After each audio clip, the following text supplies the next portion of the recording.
So, hello. I will be presenting my side project as of last half year, sorry. It is called PPMZ because it's the 5-maze solver, and it's the home task for JS developers, as far as I'm aware. And so it all starts with the WebSocket URL that you are given. You have to figure out what you have to do with it. So I know the font is small, and so I'm sorry I didn't fix this slide, but the idea is that you just type in help, it gives you the help, then you type in which level you would like to solve. It says okay, you ask for the map, you are given a map, and you have to fix it, and then ask the game server to verify it.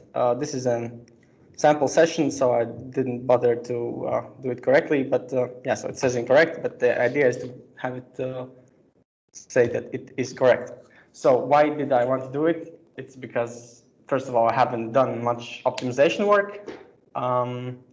Haven't worked on too many optimization problems, so I wanted to challenge myself. I haven't done it with graphs especially, and I want to do it in Haskell, and then to try to make it fast. All of these I've completed, so very happy about that. So some stats. I have 300 lines approximately, together with all comments, all imports. It hasn't been like cold golfed. It's not been squashed, because if you squash it, then it's hard to deal with if you want to make more features for it. I have roughly 300 commits, and I have no UI, and I've solved one maze by hand. So yeah, about the last two, I'm oddly proud. Oh, there come my colleagues. So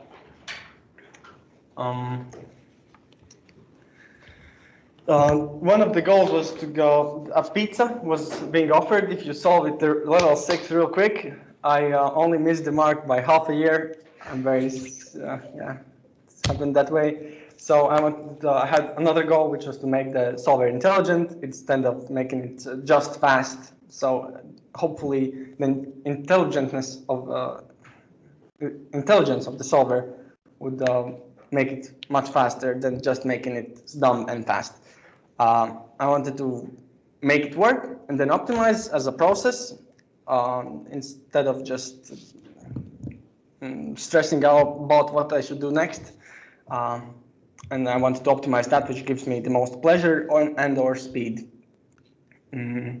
And of course, solve all levels eventually, which I did very slowly.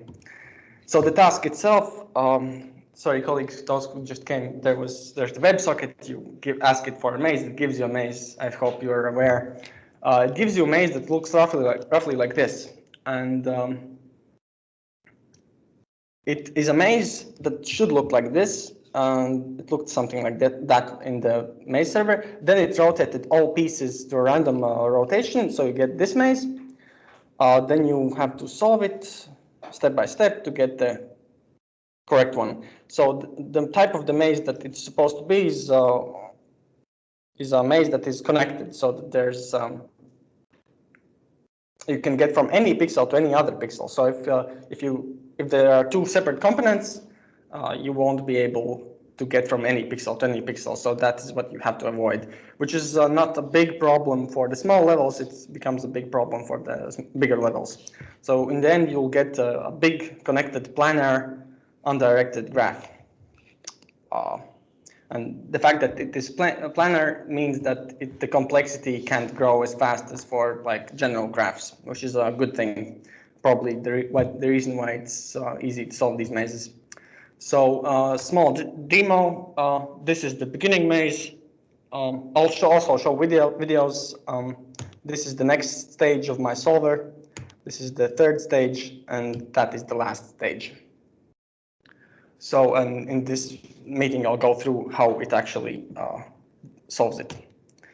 So should I show some videos now? Quick question, are cycles allowed, like loops? Loops. Yeah, I think they should be allowed, yeah. Okay. Yeah. No, but well, I don't think I've seen any solution which has a loop. Like I presume it's probably possible to prove that loops are not going to happen, at least as generated by the server. That basically the solutions, the levels generated by the server are such that loops don't happen there. Yeah, but I'm not doing any checking about loops. If loops happen, that's fine. It doesn't. It's just that the maze server doesn't create any loops. Okay. Yeah. So I have some videos of actually solving action. Very satisfying to watch these. That's the third level. This is the fourth.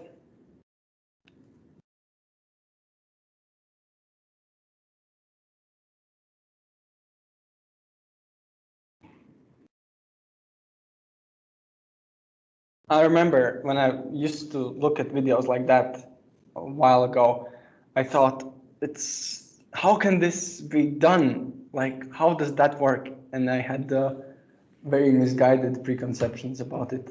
But now I know the video misled me to believe some things about how these graph mazes are being solved. And I'll briefly show the sixth one, but or maybe I'll speed it up because it's like 2 minutes or something. We don't have 2 minutes, unfortunately. Now, the link to all these videos is in the original thread, along with documentation and source code. I'm sorry, it's a bit dark, I think. I'll speed it up real quick if my computer doesn't die.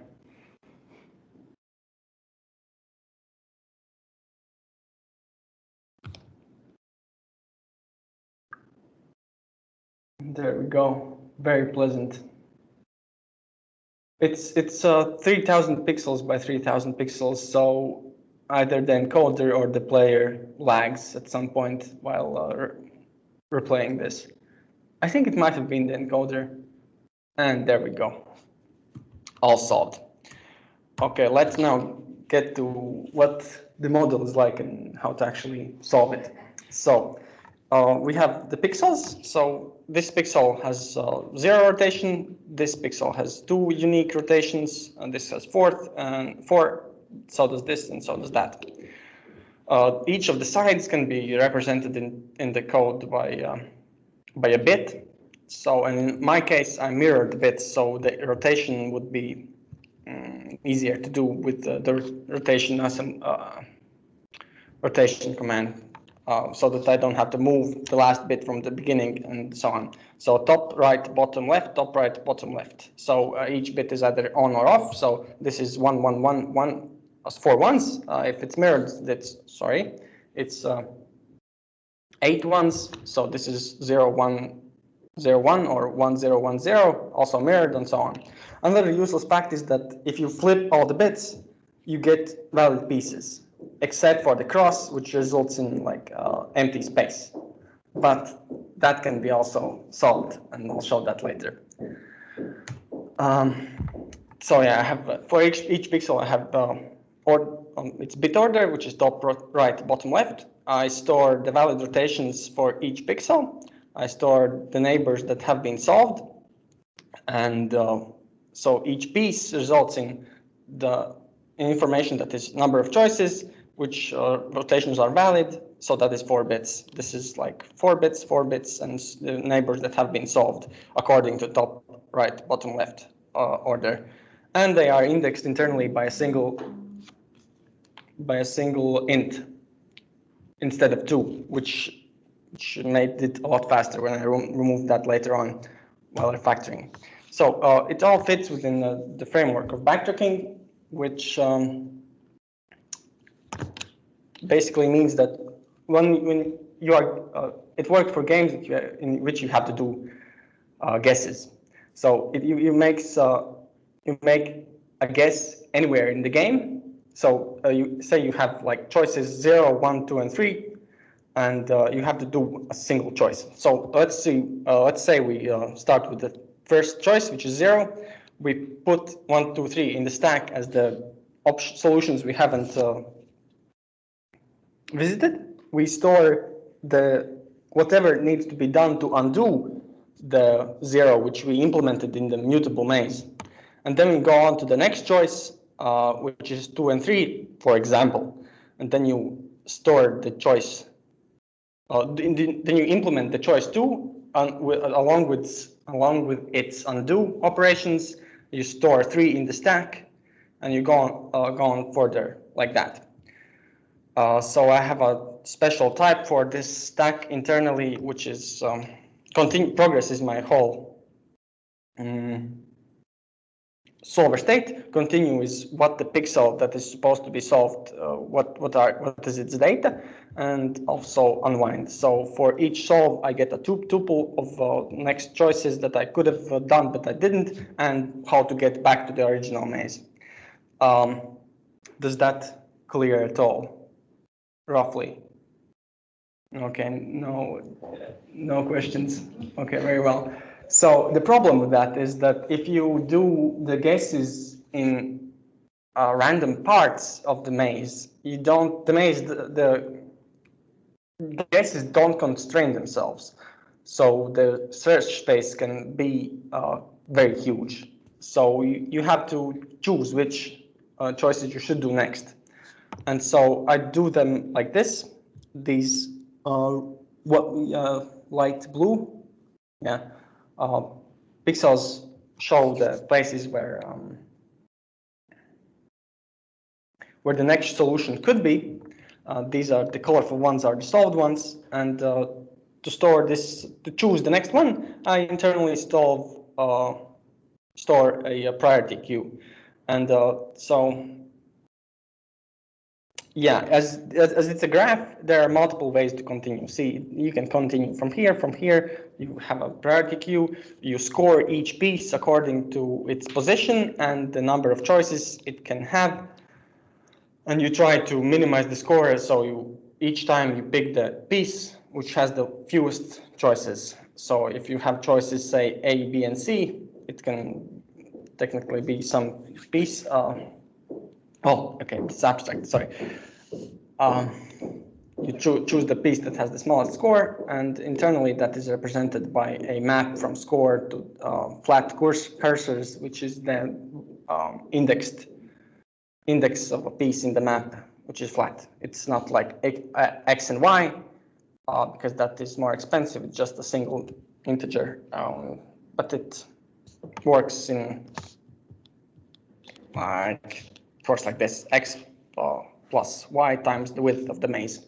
So yeah, flat cursor. I hope that's not too confusing, but that's something I do internally to make it fast. So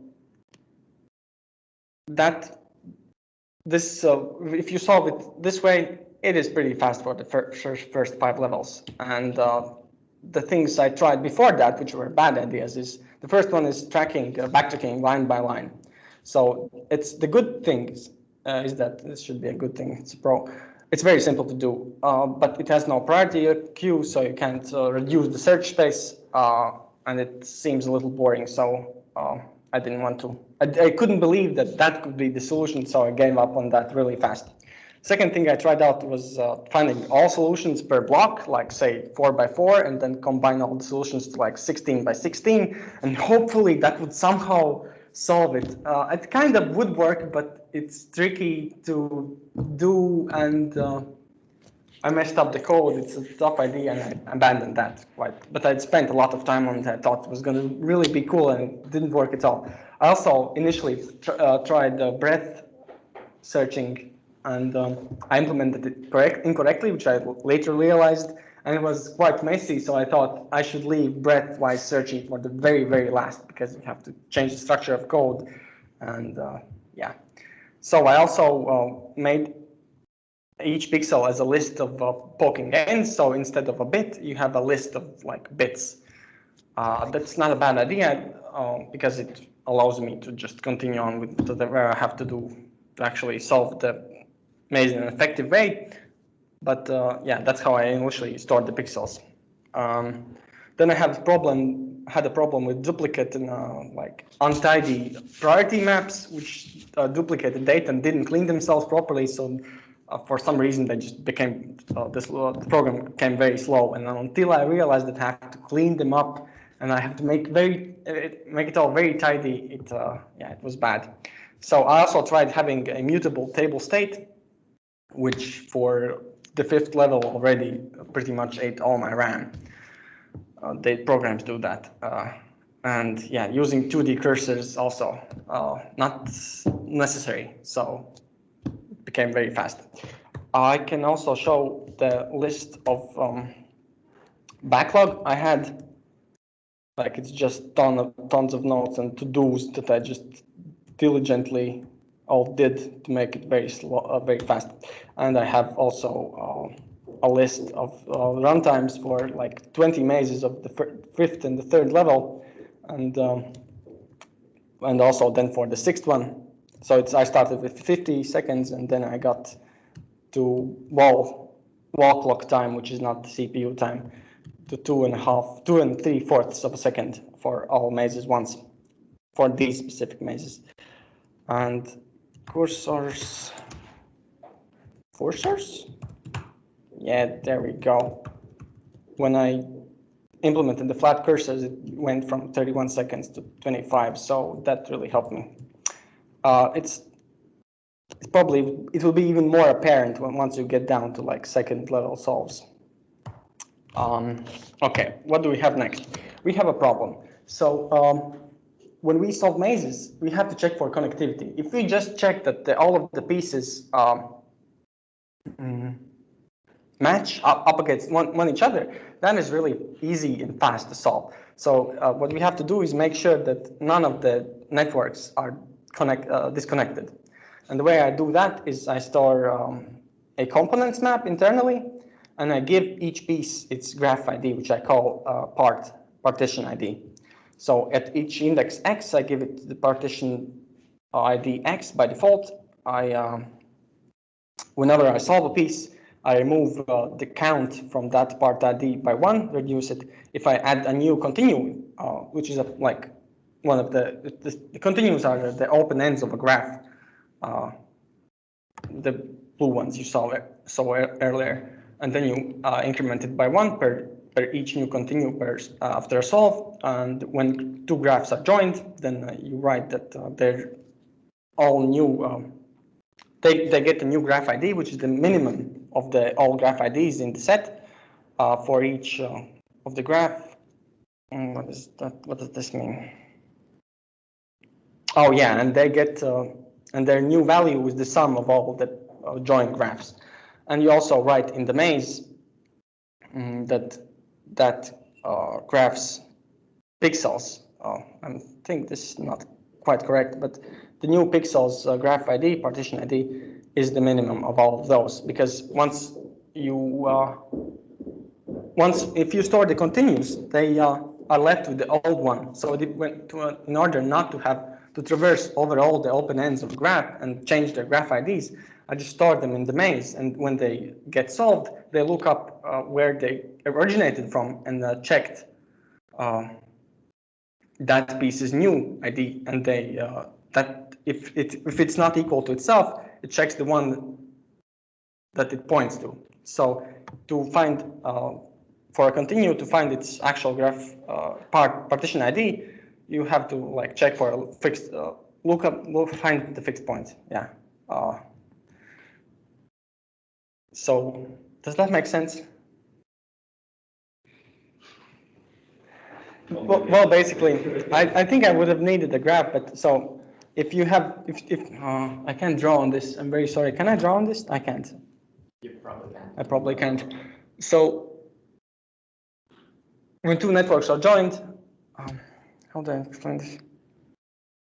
Each piece has a partition ID. If it is equal to itself, then that is the final one. If it's equal to something else, you look up the next one. If it's equal to to itself, then it's the right one. And if it's not, then you look up again. And so you just keep recursively checking until it's stable. And that's how you check the graph IDs. And if you don't do that, you'll find the wrong one, because when you if one continue advances, the oldest continues, the previous continues graph IDs are no longer relevant, so you have to update them to recheck. I hope that makes sense. Okay, I have some nods and smiles. It's good that I have at least some audience. What else have I written here? Yeah, and the thing that this gives us is that when we solve a piece, and if after solving that piece, the component count of that partition ID is 0, then all sub-solutions will be bad because there will be a network that is disconnected. So you go and backtrack. You look up the stack, you do all the undos, you find the next progress, which is immutable, and the maze has been demuted. You pick the next solution and you go on further.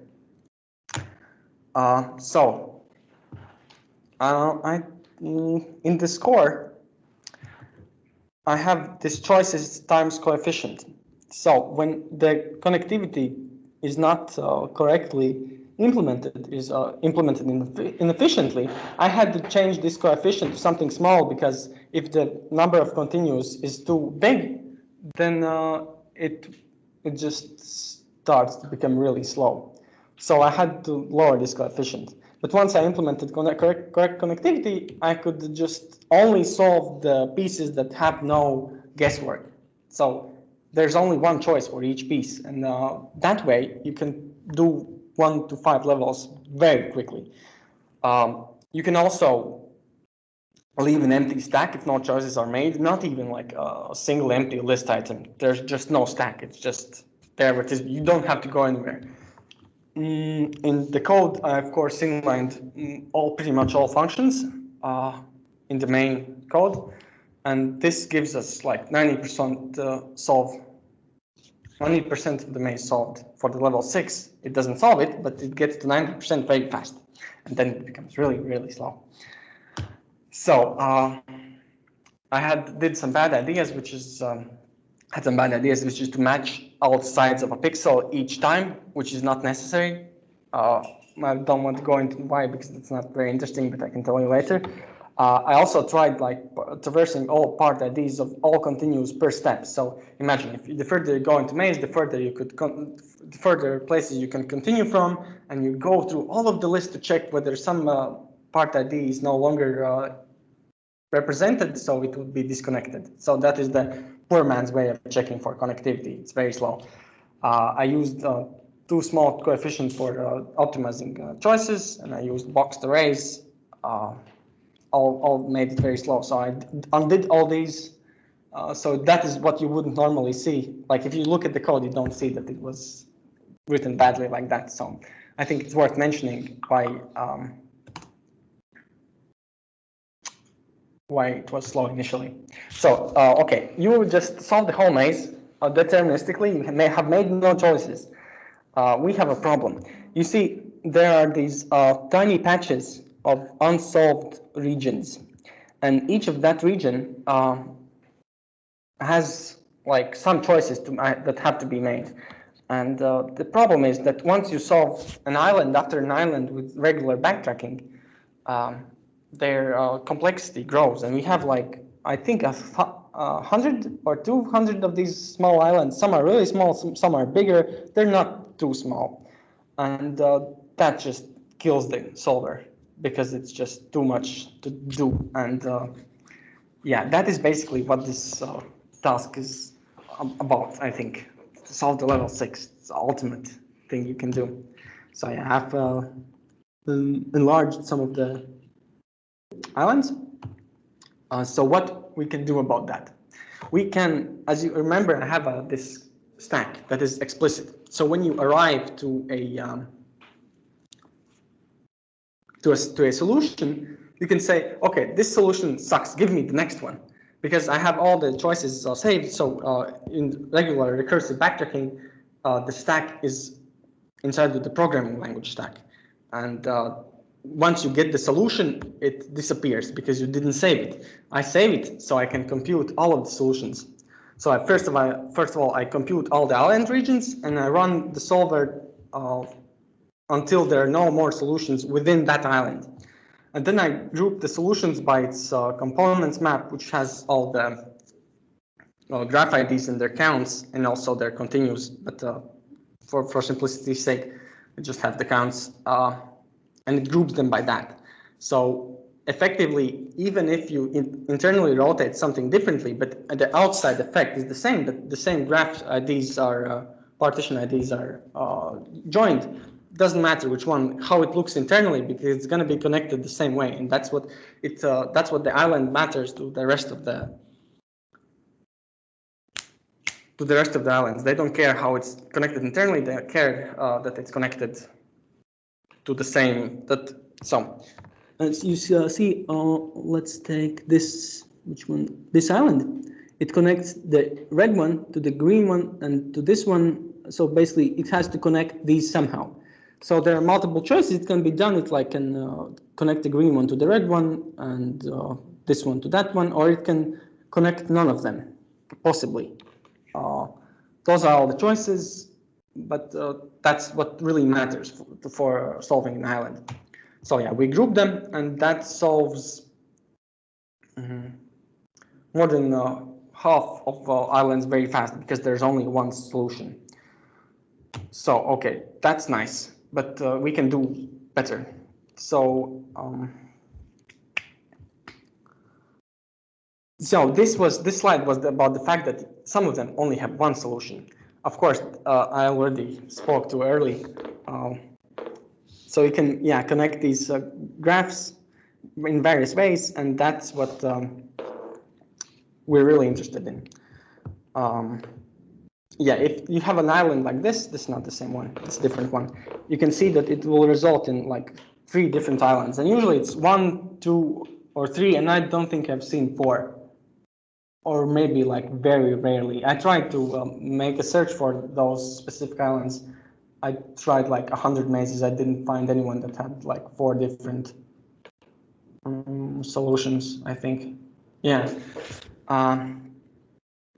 So yeah, you get this. This is nice. But what do we do with it? The thing is that if you have a list of graphs, so these two could be connected, and this side it's like, okay, let's split in sides. This side can be connected, and that side can be connected, and they form connected components, which is like if you have a list of things. Well, this basically involves a bit of mathematics. Connectivity is equivalence relation between the graphs, and that gives us a partition of the set. What is a partition of a set? If you have a set of things, then a partition is a set in which there are non-overlapping sets that cover all of the original set. I should have had a, I do have a visual for it. And the thing you can do with that, I'll show the visual in a bit, but the thing you can do with that is you can say that you're interested in the most connected one. So it gives you, so these are the partitions. See, each pixel here is in its own bunch, and here they are grouped, and these are in their own bunch. And so they form a partial order. And so if we have a solution that is fully connected, we don't care about all the other solutions. If we have these 2 solutions, for example, this one is more connected than that one, so we can remove this one, and so on. If they are not comparable, they just stay as they are. And the thing I initially thought that I have to do a union find, which is if you union this tiny dot with the rest of this bunch, you would get this. But that doesn't sound really good to my ears, so I figured out that there's actually another algorithm, which I later found out that it's called partition refinement, and basically it can be implemented by implementing the partial order, which is just checking that all the subsets are subsets of the set of the other set. I'm a bit tongue twisted, I'm sorry. And then you give it to a partial set library, which gives you all the max points. So if we have like these two, these three, and that one, then it will give you this point and this point. If you have all the points, but there's the bigger one, then it will give you that one, and so on. And so that's how you can get the number of solutions that you care about from an island down to such a level that has really few solutions, and almost all islands have only a single solution that you care about, and that's why it's fast. Okay, so you get the list of solutions, but even if you have 2 solutions or 3 solutions, there's a good thing. Not all of them are going to change. So you take only the ones that don't change, solve those, and leave the ones that are controversial. That is something I later realized, but I initially started with solving the trivial islands. So you take all the islands of their equivalents that have a unique solution, you solve all those, you recompute all the island solutions, and when you have no trivial islands left, you just backtrack. So that's how you solve level 6 quite fast. Do I have the questions about previous slides? I mean, it's very hard for me to imagine what it's feeling like for the first time, because I've thought it about this thing for quite a while. So also it solves mazes with empty spaces. So this is empty, and it's a bit hard to see. It's visually misleading, but this space is truly empty, and that didn't take too much to change. So I really wanted to have this empty space thing. I have no use for it, but I think it's really cool. And if you were wondering about these crosses, it just shows that there's a piece with no choices. It's just a nice visual. It technically is, in a way, represents how the solver solves it, but it just looks cool. So, and these are obviously continuous because my solver starts with only the continuous that have no choices. I mean, only one choice. Okay, next cool thing. I can actually solve these mazes in parallel because it doesn't matter which end you start from. Because if you make no guesses, then you can start at any point in the maze. So all through the maze there are these crosses, and from there I can start doing solving without any guesswork. And I can start it also from. We have pizzas have arrived. So if you're in the office, feel free to come down. Thank you. So yeah, I can start from any piece, and my solver can be constrained to like a region, which internally is represented by a type bounds, which is maybe a function from flat cursor to bool. So it knows where it can go and can't go, and so it will only step 1 pixel outside of bounds. It will only do mutations there. And what we can do with that is we can run it on multiple processors for the first stage of the solver. Obviously, this is there's a tiny artifact of how I choose colors, which becomes more apparent here. But this is 8 by 8, so 64 islands, not islands, like regions where the solver will run on multiple processors on the same mutable maze. And obviously, I don't have 64 processors. I would do if I would start an Amazon instance, which I didn't. I didn't have time for this, but I have 4. So it increased the speed of the first stage 4 times, roughly. And then when it solves islands, okay, before islands, after doing the first parallelization stage, I run the solver again to deterministically get me this maze. And if you don't run this stage, it will look the same because it has done no choices. Whether you run it in parallel or not, it will give you the same one in this stage. And then also for islands, I also do parallel solving. So each processor computes the islands on its own. Still, Yeah, on. Okay, never mind. So I also have another thing I can do. The first one, or the second solution of using these islands is already sufficient for a maze of level 6. But what if you do them in parallel? So first you solve all the static ones, and then when you compute the trivial islands, you have less to recompute when you use them together. So that is not necessary to solve the sixth one. You combine the first two, and you get a really good solver. So I have another cool thing I would like to present. Can you all guess what that is? Drum roll. Da, da, da, da, da, da, da, da, da. What's it gonna be? It is gonna be a good 2000 by 2000 maze solved. It is pretty fast, even in the bad case scenario. It's pretty good. I'm very satisfied with it. It's in the bench mode, so it doesn't make pictures. It doesn't try to verify, but it should be a real solve because for now it never has produced any bad solves. Yes.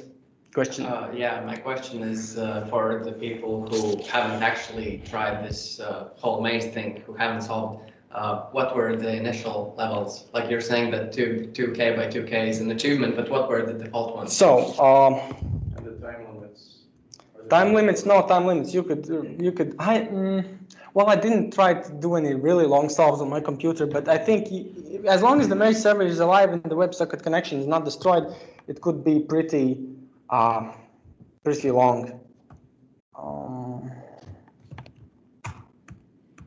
Where is it?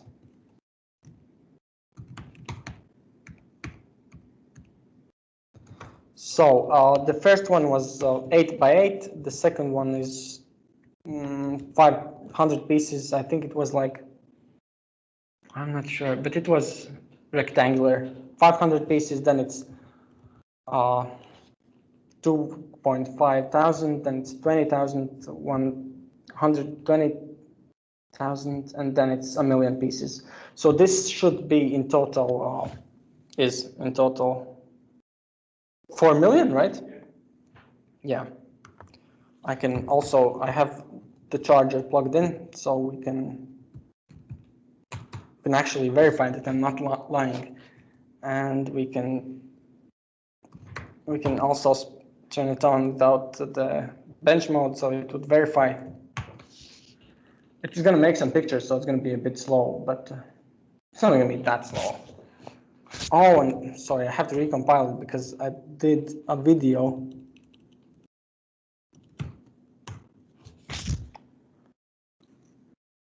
Very good. This was on single thread, so it's going to be a bit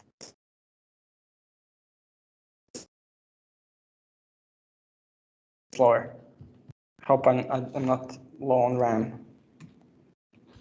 Well, you opened Teams, so you're looking good. Have I ran over my time? I haven't. Oh, that's good. Why is it not doing anything? Oh, it's making pictures, right? Sorry. So this is, it flickers because 4 threads are actually spamming at the same time. So it's going to jump from 25% to 90 something in a bit. Oh, it's making pictures again. That's why I have the bench mode, because I was in debugging it, so I had to make some pictures.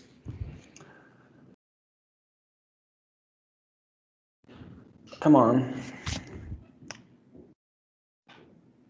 Oh, okay, let's try it again in bench mode with more threads. I'm gonna run out of RAM, I think.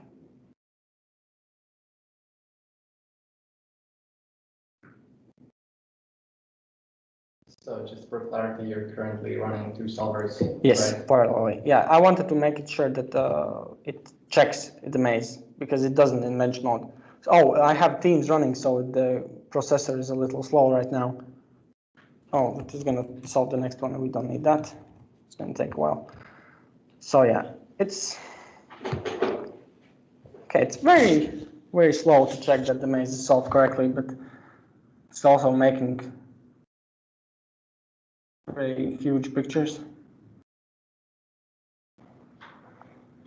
While we're waiting, what happens if you don't have any crosses, no pieces that you know the position is fixed and can start out from? The bad news about my solver is that if the maze doesn't meet these specific conditions, that I have good crosses and I have like side pieces that can be started from, it's going to become slower. Or possibly, it's like if you give it a good maze, so it's verified. It's, yeah, it would. How does it start? It starts from the pieces that have only a single choice. So the sides and the crosses. That there are no? Yes, that's possible. And I had initially I started only from the top, and it would just go like that from the top. And I removed that because it introduced a continue that had choices, so I had to remove that. But if they were to disappear, it would just stop and say, I don't know what to do now. So yeah, it actually solves the actual. Are you guys still here? Yes, we are. Yes. Good, then only the tabs disappeared. That's the life of solving mazes. So you run out of RAM once in a while.